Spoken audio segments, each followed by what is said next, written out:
Good morning and welcome to Peace Out, where we are all learning together to peace out, starting year 6 together. That's really exciting, isn't it? It's really exciting that we've done something for 5 years. That's pretty cool. Who knew? Because we just did it out. I just did it out of desperation because I needed somebody to say peace is still here, and I said we are being inundated. Let's get started on it, right? So I just jumped in. Didn't know 6 years later here we would be, and we'd be having fun. And man, there's a lot of stuff that's happened in the last 6 years. I think in that 6 year period, I've published several books, and Dad, wow, what a journey, right? Lots of fun and lots of struggles, and here we are, still just trusting God. That's a good job, everybody. Good job, because we're still trusting God. That's the main thing, right? So don't forget that just this week only, by the end of the week, I'll reset the price to the regular prices, but you can get the Peace Out printed, the paperback, for $5 on Amazon, and the Kindle version is $2.99. I think that's as low as they would let me put it, just about. But you can get them just this week. Will be special prices because this is our 5 year anniversary of Peace Out. If you already have a copy, y'all, buy one for someone else. Gift someone a copy, right? That's a way to give. So grab a couple books and share them with your friends or something. Share them with your enemies, right? It says pray for those who despitefully use you. Pray for your enemies. Feed them some peace. Give them some peace. We talked about that last week, as a matter of fact, where Elisha brought them in and fed them and literally brought peace without lifting one weapon other than peace. Right? That's an amazing story. I've been thinking about that story a whole lot. So this morning, let's see, I've been reading quite a few things, and this was not the scripture I was looking for. I was running through Matthew looking for something because I was just in Malachi yesterday, so I just slid on over to that's real grammatically correct. Slid on over to Matthew, and I got stopped by this story in Matthew 20. And so when something grabs me, I camped there. So I camped there. It's about two blind men who received their sight. And it's similar to the story of blind Bartimaeus, but I think it is different because there's two. So this must have happened 2 different times, right? So it says, now they went out of Jericho, a multitude followed him, and behold, 2 blind men sitting in the road. When they heard that Jesus was there, let me see, get this where I can see it. When they heard that Jesus was passing by, they cried out, saying, have mercy on us, O Lord, Son of David. The multitude warned them that they should be quiet. But, this is a really big but they cried out all the more, saying, have mercy on us, O Lord, Son of David. Jesus stood still. He just stopped. He heard them. He heard 2 people above a whole crowd that were crying out for his mercy and for his touch. And it says he stopped and he stood still. And he said, he called to them and said, what do you want? Like he didn't know, right? And they said, Lord, we want our eyes to be opened. And so Jesus had compassion, touched their eyes, and immediately they received sight, and they followed him. They followed him on down the road. But what I want to pull this, there's 2 things that really stood out. One was that when the crowd told them to be quiet, they got louder. And the second thing was Jesus heard them and he stopped. He stopped and put his attention on them. But they, and so I thought about this quite a bit. And I thought, have you ever been in a situation where it felt like everybody, or sometimes when we're really overwhelmed, it can feel like everything is trying to get you to not trust God? Have you ever been in those situations where it feels like everything's just raining down on you, and it seems like life is screaming, you can't trust God? Or, sometimes it's our situations are all coming against us, and it's trying to it makes us feel like we can't grab his peace, or we can't get his wisdom in a situation, or sometimes life is just loud in our heads, right? And in our hearts. And we have to push back the cloud there of the noise that's in our own brains. Maybe that's just me. You have to push back the noise that's in our own brains and go, I'm going to trust God for provision. I'm going to trust God for peace. I'm going to trust God. And we have to cry louder when life comes crashing in. Maybe you've actually even had a person saying, God won't do this, or God's not going to bless you, or God's not happy with what you're doing. I've had people tell me things like that, right? Just crazy things.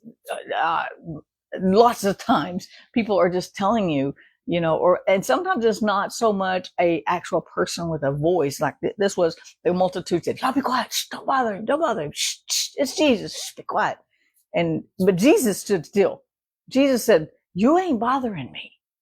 What do you need?" And he gave them exactly what they asked for.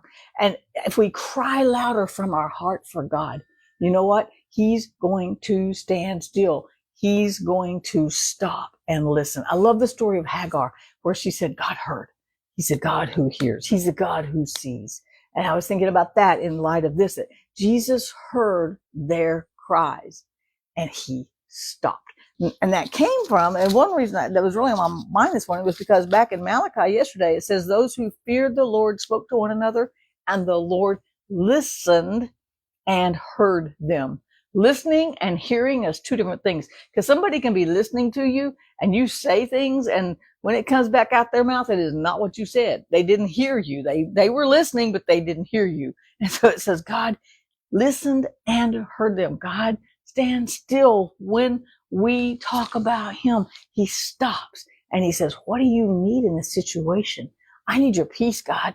And the world is telling me, my fear is telling me, my doubt is telling me that you ain't got peace for this situation. And so I'm getting louder in my soul and I'm going, I need you, God, right?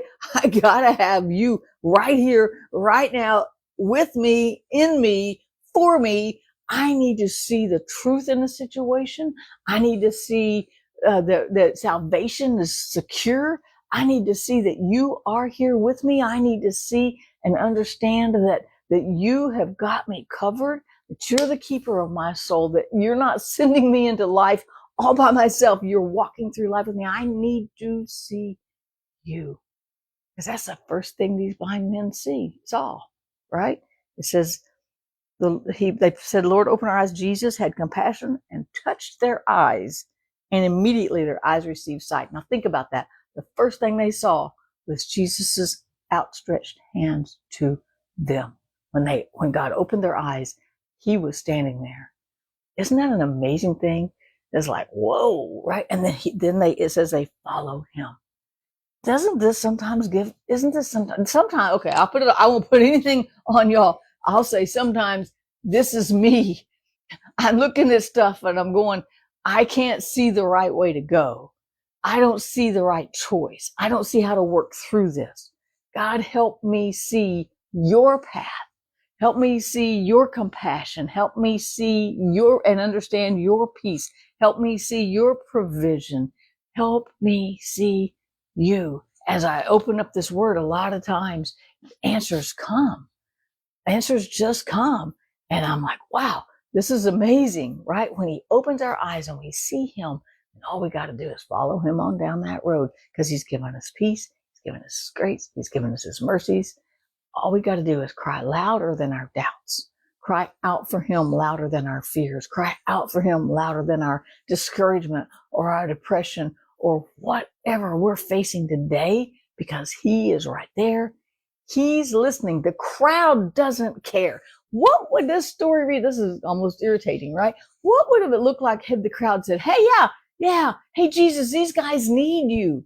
Wouldn't that have been a more appropriate response by the crowd? Hey, Jesus, here's two blind guys. They're calling for you. But instead they go, shh, be quiet. Be quiet. We're trying to follow him. We need something from him. You be quiet. Just be quiet. They were blind. They were laying on the side of the road waiting for Jesus to come by, right? There's a old song that says there's a promise coming down the dusty road. I love that old song. Karen Wheaton, she's one of my favorites. And so here they are waiting for that promise to come down that dusty road. And the crowd should have encouraged them. Sometimes we're surrounded by people who should be encouraging us, but instead they're discouraging us. They're drawing our attention away, or they're telling us to be quiet. God ain't going to read. God, Jesus ain't got what you need today. We got to cry louder than that crowd. We've got to cry louder than what life is pressing in on us. We've got to cry out for God and be louder than they are, telling us to be quiet. Whatever's telling you to be quiet, just be louder than that, right? And you know what? It says Jesus stood still. What a horrible crowd. The more I think about it, the more that makes me mad. They said, they're like, be quiet, be quiet. Shh, he don't want to hear you. He don't want to see that. He don't want to hear that. And they didn't listen. What if the crowd had just switched and said, let us help you get to him? That would be a cool crowd. That's what going to church is supposed to do. It doesn't always work out that way, but it's supposed to be that way. What do I need to do to get you to him? How can I encourage you to keep crying out? How can I encourage you to keep seeking him? How can I encourage you instead of saying, be quiet? You don't want to hear all that. Jesus did want to hear that.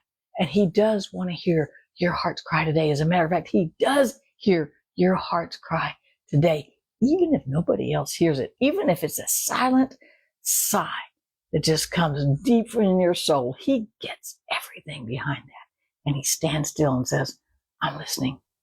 What do you need today? And then talk to him. Ignore the crowd like these guys. Ignore the doubt. Ignore the fear. Go after Jesus instead. Go after this word instead. Don't let anything discourage you from getting a little bit louder when you're pursuing God, a little bit more determined when you're pursuing him, a little bit more, I don't know, what's another word? Stubborn. It's a good time to be stubborn when you're chasing after God. Just stubbornly chase after him and go, I'm not listening to the crowd. I'm not listening to doubt. I'm not listening to fear. I'm going after what I know I need in my life right here, right now. And that's when God goes, okay, I'm going to stand still for a second. I'm going to be still. Then he tell us to be still and know he's God.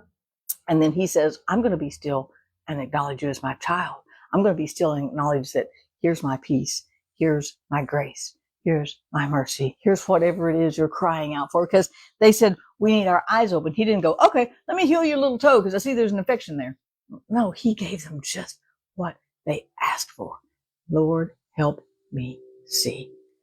That's my heart's cry today, is that God helps us see what he's doing, that God helps us see who he is, that God helps us see all the benefits that we have from following him. And we can just cry out a little bit louder because we need him just a little bit more today than we needed him yesterday. But he's always going to be there. He's always going to stop. He's always going to hear us and answer us. That's why we can peace out. Peace out, you guys. Have a great day. See you again tomorrow.